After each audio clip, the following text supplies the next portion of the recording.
Graça e paz da parte de Deus, Senhor nosso, e de nosso Senhor e Salvador Jesus Cristo. Espero que você esteja bem hoje, com saúde espiritual, que você tenha paz no teu coração. Estamos aqui para gravar mais um vídeo na minha horta. Estava agora mexendo com as minhas romãs, né? Os pezinhos de romã aqui estão florindo, né? E meditando num assunto para esse vídeo. É um assunto bastante chato, né? É sobre a congregação cristã no Brasil, né? Mas é um assunto que é a realidade. Talvez você, irmão ou irmã que está vendo esse vídeo, você já parou a pensar por que é que a Igreja Congregação Cristã no Brasil, né? A denominação Congregação Cristã no Brasil, ela lança fora todos os pecadores, ela aparta os pecadores da igreja, despreza, a ponto deles não voltarem mais para a igreja, a ponto deles não terem mais forças para voltarem. Eles não fazem questão de ir atrás? Bem, a pergunta é uma só. Se o Senhor Jesus Cristo ama o pecador, mas ele não ama o pecado Cristo odeia. Ele veio para vencer o pecado e o mundo. Mas o pecador ele ama. Jesus Cristo nunca foi atrás dos santos e perfeitos. Ele foi buscar aqueles que eram imperfeitos, os pecadores, as pessoas que tinham defeitos, vícios e um monte de problemas que elas tinham na vida pessoal ou na vida social. Então o nosso Senhor Jesus Cristo veio para isso. Ele veio para os publicanos, que eram aqueles cobradores de impostos.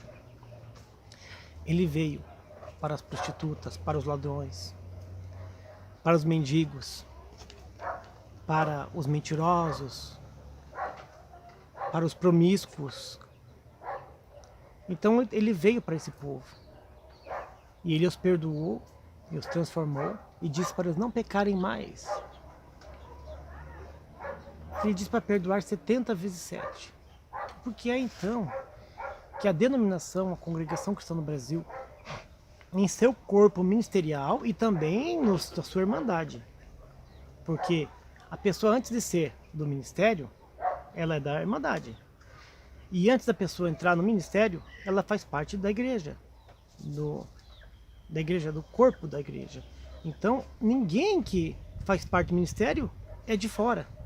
Ninguém que vai entrar na Congregação Cristã no Brasil hoje, ele é de fora. Não é pastor de outra igreja. Para ser ministro da Congregação Cristã no Brasil, tanto o cargo de cooperador como ancião, outros cargos, tem que ser membro da igreja, tem que fazer parte da igreja. Então, essa palavra é dirigida a todos os membros da congregação, todos, desde o ministério até as pessoas que limpam a igreja e aqueles que só frequentam a igreja 2 ou 3 vezes por semana. Por que é que a igreja em si, no todo, tem essa prática de excluir os pecadores e apartá-los? Bem, eu vou deixar com vocês aqui a minha experiência de vida, que eu estive lá durante muitos anos no ministério e também nesse Brasil afora, com a congregação cristã. Até hoje é a mesma coisa. Existem 2 motivos. O primeiro motivo, ele é físico. É um motivo físico. E o segundo motivo é um motivo psicológico, né, que vamos dizer espiritual. Bem, o primeiro motivo é o motivo físico. Então, uma igreja ela cresce como? Propaganda dela, ela se cresce, se expande através da propaganda automática que ela tem, né, dos seus bons exemplos, né? Uma pessoa diz assim, eu queria ser crente em uma igreja correta, em que as pessoas sejam corretas, perfeitas, não essas igrejas aí que tentam roubar as pessoas, ou isso, ou aquilo, ou ficam no pula-pula, tal. Então eles têm um formato de merchandising, de propaganda, interna e externa, que é através do comportamento dos exemplos de seus membros, da sua membresia, ou irmandade, como eles falam, né? Então, automaticamente, se alguém quer fazer parte de uma igreja cristã evangélica, ela vai ver o comportamento daquelas pessoas.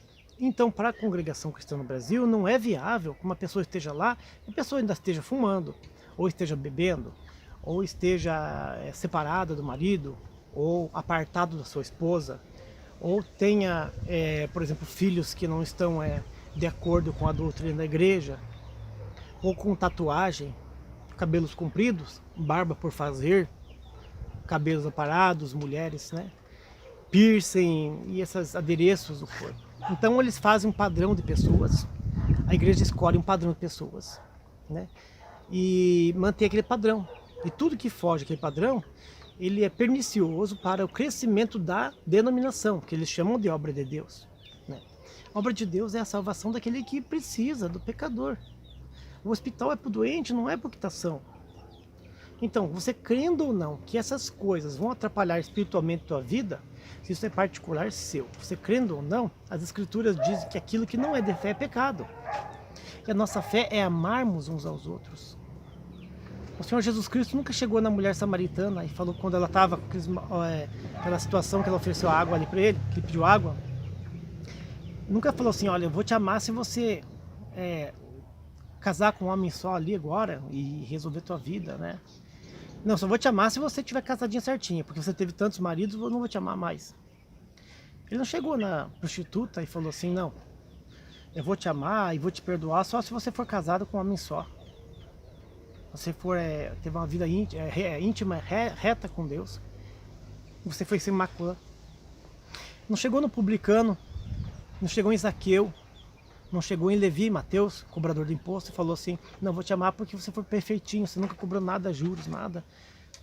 Então veja, a igreja em si, o corpo ministerial, a doutrina, ela separa as pessoas melhores, digamos assim, melhores, né? Aparentemente, né, de comportamento aparentemente, para fazer uma propaganda automática da igreja. Porque se uma pessoa vai conhecer a congregação cristã no Brasil hoje, e ela encontra pessoas lá com algumas diferenças daquilo que eles ensinam da doutrina, ela vai se escandalizar, chocar e não vai querer membrar lá, não vai querer batizar lá.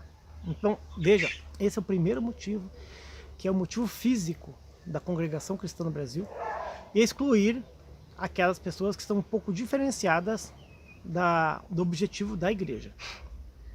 Eles acreditam que a igreja seja um pedacinho do Deus do céu na terra, então, que seria o reino dos céus aqui na terra.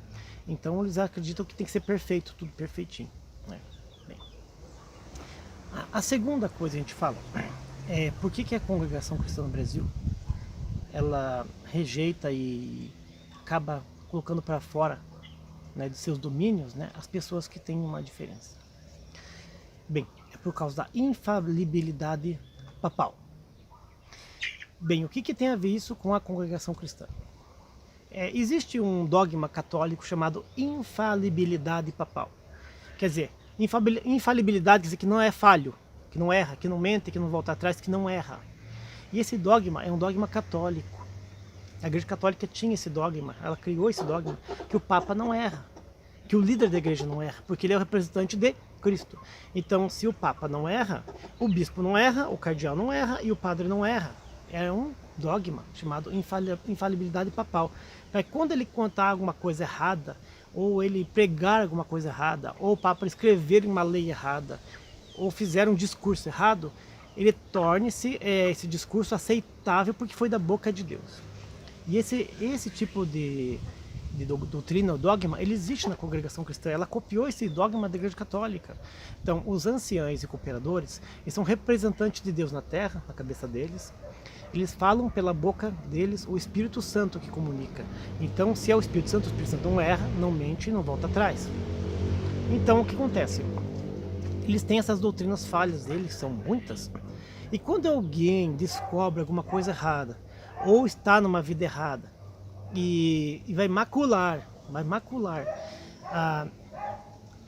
a impressão, a imagem que a igreja tem lá fora, então eles optam por bem retirar a pessoa da igreja e usam termos bíblicos, versículos bíblicos. Eu já ouvi muito nas reuniões aqui em Curitiba, né, da boca de pessoas também que foram excluídas, os textos que foram utilizados, os versículos foram utilizados para excluir ela da igreja. E não é só da parte do ministério não, da parte do povo. O povo mesmo fala isso. Muitos serão chamados, poucos escolhidos. A porca lavada volta ao seu vômito. Não deis pérola aos porcos. A gente pergunta, mas irmão, não vamos visitar aquela irmã que está parada lá, que ela tem um problema, que o marido foi embora. Não, não. Ela que volte sozinha e fique sentadinha no banco da misericórdia lá, no banco, fique quietinho, humildinho, porque ela está em pecado. Porque nós não devemos ficar lá falando da palavra de Deus para ela, porque ela já é conhecedora. A porca lavada voltou pro vômito. Não vou ficar dando pérola pros porcos. Uma coisa muito triste, mas é a realidade. Às vezes o meu tom é meio irônico, pareço, né? Mas é uma realidade dura. Vamos refletir conosco, né? Então tem mais uma coisa que se usa muito. Quando uma pessoa discorda da igreja e sai e se levanta contra a doutrina, aí os próprios membros do ministério e da igreja em geral, da Irmandade, se levantam contra a pessoa. E elas não querem ver a pessoa em outra igreja evangélica. Elas querem ver a pessoa no mundo, bebendo, fumando, prostituindo, roubando, usando drogas, mentindo, fazendo tudo o que é errado. E eles dizem ainda assim, ó, está escrito na Bíblia que é lícito quem se limpe mais, se purifique mais, santifique mais. E quem estiver sujo, que se suje mais, que se perca mais. Quer dizer, eles usam esse trecho da Escritura Sagrada para poder atacar a pessoa, dizer assim, você já está perdido mesmo? Então vai lá, o que adianta? Eu aproveitava a vida. Olha só a doutrina de demônio. Isso é uma doutrina de demônio. Irmão, irmã, assistindo esse vídeo, se você é membro da congregação, ou você já foi membro da congregação, ou se você não é membro da congregação, está conhecendo o assunto sobre a igreja agora, você está avisado. Não tenha esse tipo de comportamento, porque esse comportamento ele é a expressão da doutrina demoníaca. E nós temos que expressar a doutrina do amor, e não do demônio. Chegar uma pessoa e dizer que ela é lícito, que ela se suje mais ainda, se ela já está sujo, com esse contexto, para evitar que a pessoa fique em outra igreja evangélica, preferem que a pessoa vá para uma igreja, vá para o mundão do que vá para uma igreja evangélica. Preferem que a pessoa fique parada em casa, sem igreja nenhuma, sem congregar em igreja nenhuma, sem tomar santa ceia nenhuma, do que voltar para a congregação. Sabe por quê? Porque se o ministério um dia chegar e falar, não, você pecou, você está errado assim, não bate com a sua doutrina, procure outra igreja evangélica, te dou uma carta. As pessoas que estão no povo ali vão perceber, vão perguntar, mas por que ela foi para outro lugar? Se Deus está só aqui, lá o resto é seita. As pessoas vão abrir a mente delas, vão ver que as outras igrejas não são seitas, simplesmente seitas, ou outras igrejas. Seita, na verdade, é a CCB, a Congregação Cristã. Elas vão perceberem, elas vão ter desejo de conhecer outras igrejas. Elas vão ter desejo de participar do culto, como é vetado aos membros do CCB participarem de outras ceias e de cultos de outras igrejas. Ainda está escrito no ponto de doutrina que eles devem se abster de tais costumes. E vulgarmente se fala no meio do povo que é a doutrina de Balaíns, de demônios. Então, na verdade, a doutrina de demônio é essa, de você negar a salvação à pessoa, excluir ela do corpo eclesiástico, impedir que ela tome a Santa Ceia como se pedia antigamente. Hoje não se impede, assim fisicamente, mas psicologicamente faz uma pressão psicológica para a pessoa não tomar. Exclui a pessoa o direito de salvação, dizer que ela está perdido, sentenciá-la em vida, para que ela não vá para outra igreja evangélica, para que isso não cause no meio da igreja um tumulto ou uma dúvida, e as pessoas comecem a procurar outras igrejas. Então, mas se Deus fala na boca do irmão que aqui é o caminho da salvação, por que o irmão da igreja, o membro, cooperador ancião, permitiu que ela fosse para outra igreja? Por que ele mandou ela ir para outra igreja? Né? Porque aqui é o caminho, o resto não é caminho.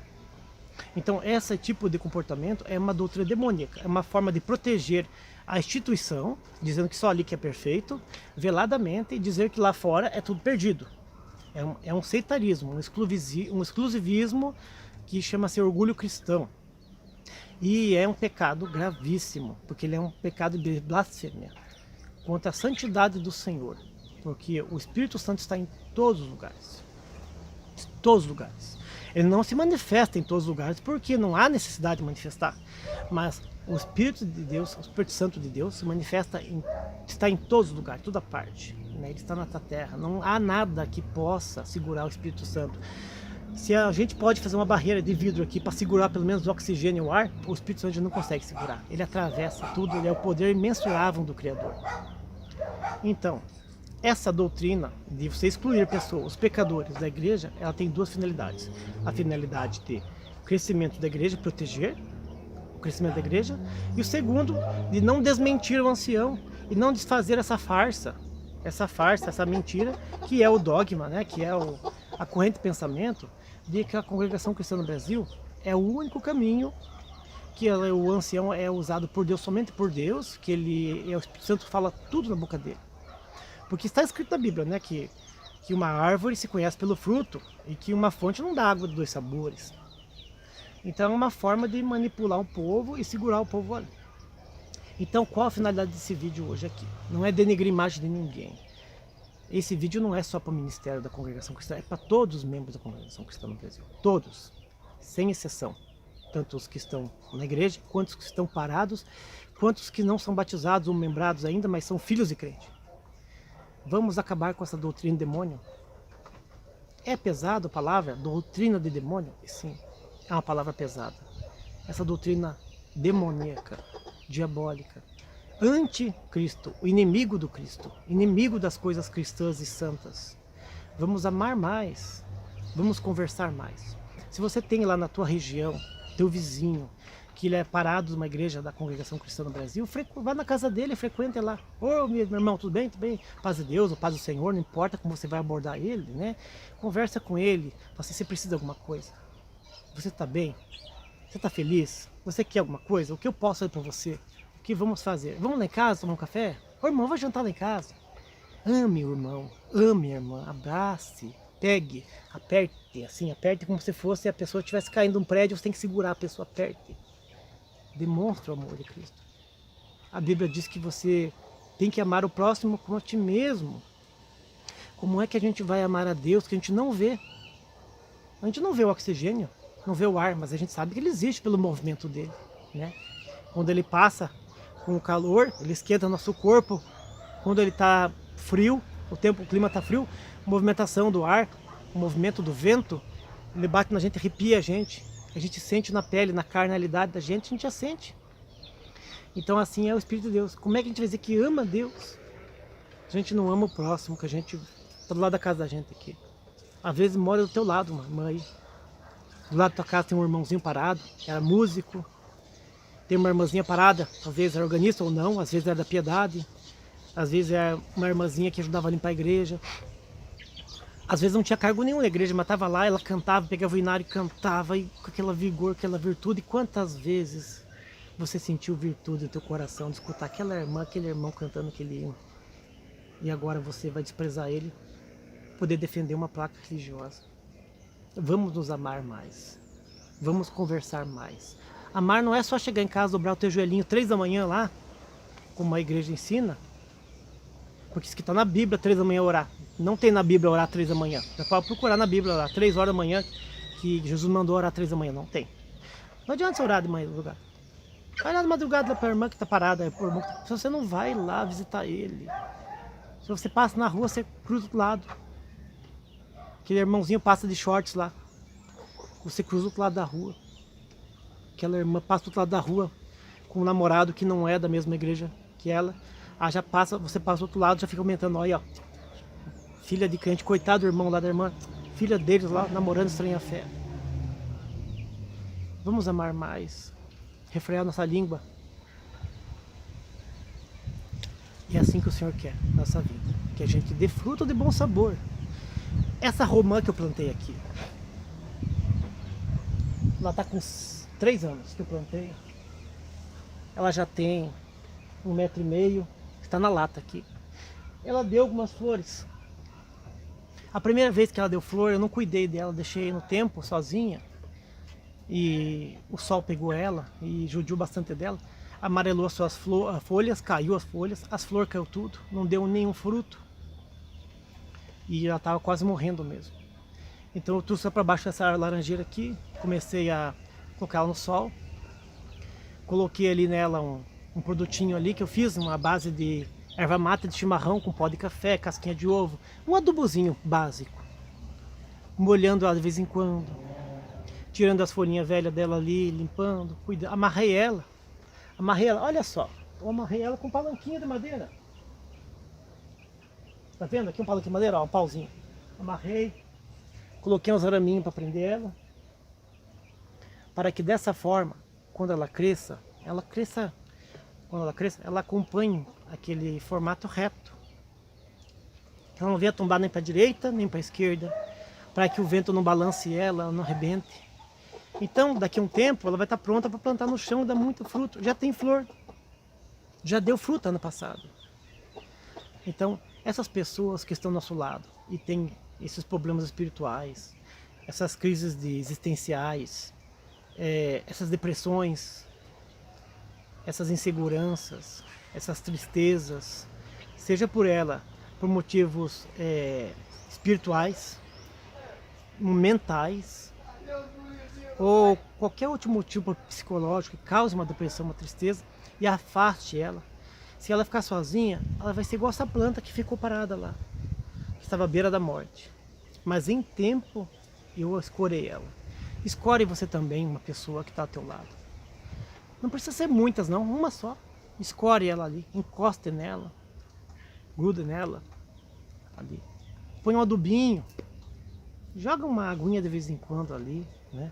Não olha para os defeitinhos que tem no caule, na casca da árvore. O importante é o fruto que ela vai dar no futuro. O futuro está aí. Você vê a flor, acha que a flor já é tudo? E não. A flor já é o princípio de um fruto. Então, vamos nos amar mais? Vamos nos apegar mais às pessoas. Porque como é que vai se pegar a Deus se não se pegar as pessoas? Primeiro as pessoas. Amando as pessoas, juntando elas para perto da gente. Conversando, explicando o que puder explicar, aconselhando bons conselhos baseados na palavra de Deus, na Bíblia Sagrada, falando dos seus conselhos. O Senhor Jesus Cristo disse assim, para o Pai dele, nosso Deus, ele disse assim, para o Senhor Jeová, nosso Criador, ele falou assim, se daqueles que tu me deste, nenhum se perdeu, senão aquele filho da perdição, somente aquele. Então, somente aquele. Mais ninguém se perde que o Senhor deu para ele. É a herança do Senhor. Ele disse assim, aqueles que vierem até mim, de maneira nenhuma eu lançarei fora. Nada pode nos apartar do amor de Cristo nessa parte. Tudo que é externo. Agora, quem pode nos apartar de Cristo somos nós mesmos. Quem pode nos impedir de salvação somos nós mesmos. Então, se nós sentimos no coração comunhão com aquelas pessoas, amamos aquelas pessoas, e não estamos em buscar, ajudar ou tentar ajuntar aquele povo, nós estamos só espalhando. Estamos em falta conosco mesmo e diante de Deus Criador, a nossa consciência é maior para nos condenar. Então espero que você tenha entendido o propósito desse vídeo, tá bom? Espero que Deus abençoe você, a tua família, a tua vizinhança, a tua semana e esse teu ano, no nome do nosso Senhor e Salvador Jesus Cristo. Compartilhe, se gostou, comente e que Deus abençoe grandemente a sua vida. Até o próximo vídeo.